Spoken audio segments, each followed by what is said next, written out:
Hi, everybody. I'm putting this message out for Malcolm. And as you know, if you follow the channel for any length of time, sometimes even if I'm busy, if a note comes through and I see it and I have a few moments to respond, sometimes I will put out the 911 message. And this is that message. And Malcolm, I want you to listen closely. I got your note. Hi, Sheila. I did a friend a favor. This is someone who is a friend, but I'm hoping for more with this person at some point. I have not heard from her in about a week. I've seen her on campus a few times, and she is chilled with me at a distance. I'm not sure what that means.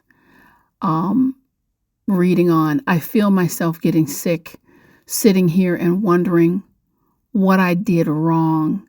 It's hard to focus and concentrate. My mind is going in circles, and I battle urges to show up at her place and confront her. I don't think that would be a good idea. I don't think it'd be a good idea either, Malcolm. I'm trying to stop the spiral. I'm angry and pushing it back. This is hard. Any advice, Malcolm? Malcolm, I have advice. I have a lot of advice. And what I want you to do when I'm done sharing, go ahead, listen to this 3 or 4 times. Sometimes when it's high emotion, it takes a bit for all of it to sink in. Couple things for you. Number 1, you got to get out of the matrix. You got to get out of this matrix. I'm going to come back to the matrix in just a second. I'm going to tell you exactly what it is. I feel for you because my life sojourn, I have gone through this too. Lord knows I've gone through it too. And I had to learn the play. I had to learn how to pull myself out of the matrix, get calm, get centered, and get my behind part on my way. I'm going to be very direct with you because, again, you said campus. I'm assuming possibly you may be a student. I could be wrong. But I do have a soft spot for the young people because it's difficult today with everything that's swirling for you. Now, the first step, the first thing I want you to understand, what I'm going to tell you, this is based in sound advice. I give you the science, the spiritual, the clinical. Most important, I've been on the planet for a while. I'm not making guesses at what I'm talking about. I don't know who this person is you're dealing with, but one of the things you say, Sheila, I'm angry and I'm pushing it back. I'm going to recommend you keep the anger in check, but don't push it back. Feel your anger, Malcolm, because the anger informs you. The anger is telling you is something wrong here. Generally, when anger will arise, it comes with a message. Instead of pushing it back, I want you to keep it in check. Ask the anger directly, what are you trying to tell me? Chances are you're angry because this individual, what a crappy thing to do. What a show. It's a crappy thing to do. You said there was a favor. And now all of a sudden we have more or less a disappearing act. That's a crappy thing.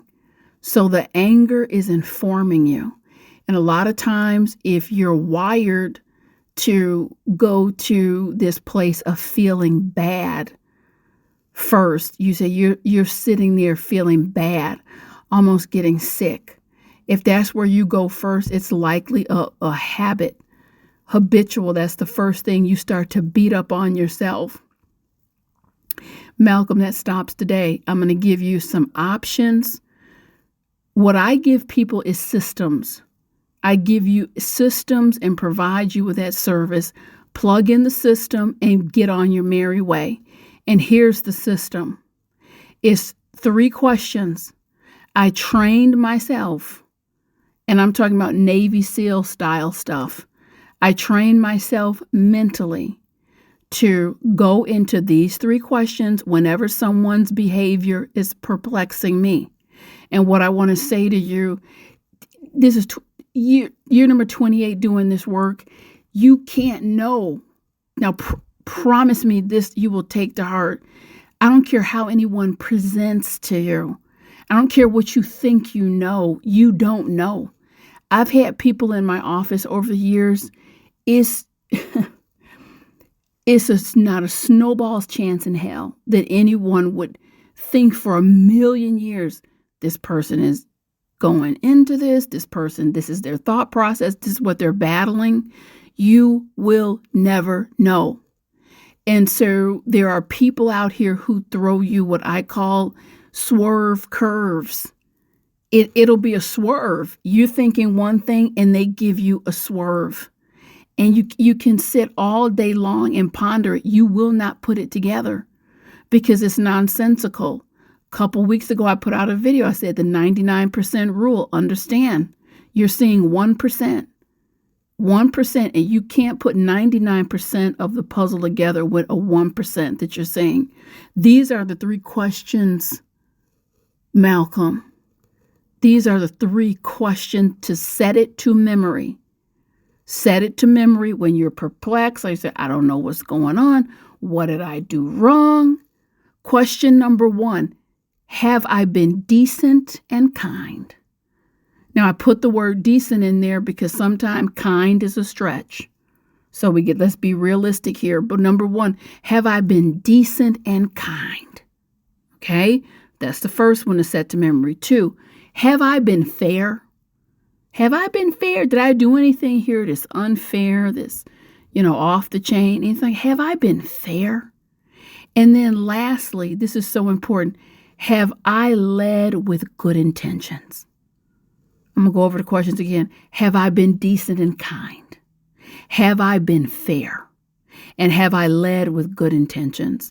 Malcom, I have a feeling you can answer all of those in the affirmative. When you ask those questions and you can answer each of those in the affirmative, yes, I have, then you go into Proverbs 3, verses 5 through 6. Lean not on thine own understanding and walk.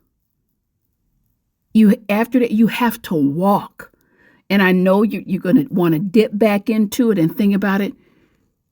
Malcom, the inner workings of people are strange.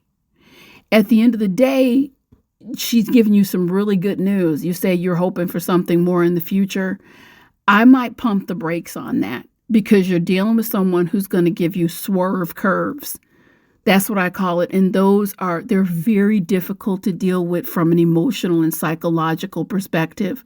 Malcom, the next thing I want to say, 100 times, sit with yourself, 200 if necessary, and say, I did nothing wrong.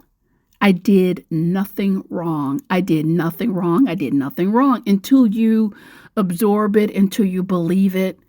Because if you don't purposely, with intent, get a handle on this, my friend, you're going to have days. You're going to lose more days.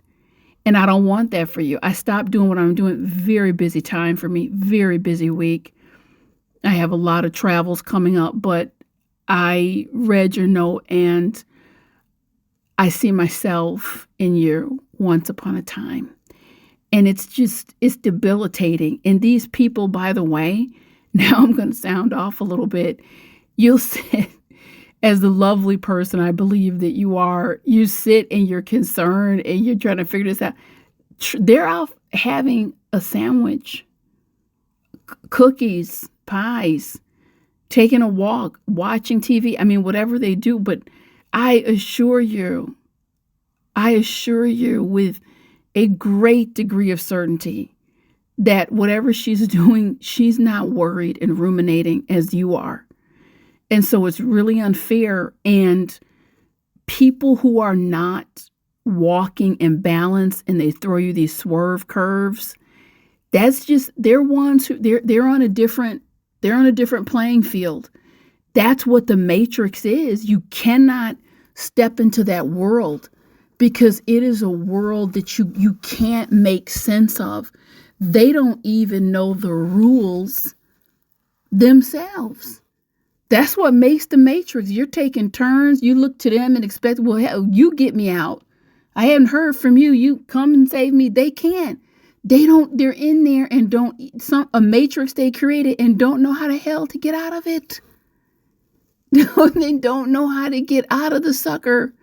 I'm telling you, I have stepped into more than one matrix and I'm looking at them. This is your matrix. Can you get me out? Well, I'm looking at you to get me out. So don't even get in that bad, baby. The doors are upside down. There's trap doors, there's trap rooms, double mirrors, triple mirrors. And once you get in there, it is often it's a miracle if you can step out. Get out of this matrix. Work the system I gave you. Please do the assignments. Get on your merry way. Get to class and say thank you. Understanding it all has reason. Everything occurs for a reason. I've been there. I promise you I've been there. What did I do? What did I say? And just racking my brain. I've been there. And what I should have done is say, and thank you, Father. Thank you for your direction and protection. I lean not on my own understanding. You know all. Let me march forward. Malcom, get your mind right, get yourself together, and shut this mental process down. And anyone who has inspiration or some words for Malcom, shoot those out, because we do have people in the community, that go through it, So the words and the encouragement matters. Thanks, guys. I got to get back to my hustling out here and my work. But Malcom, I hope this is helpful. Bye-bye.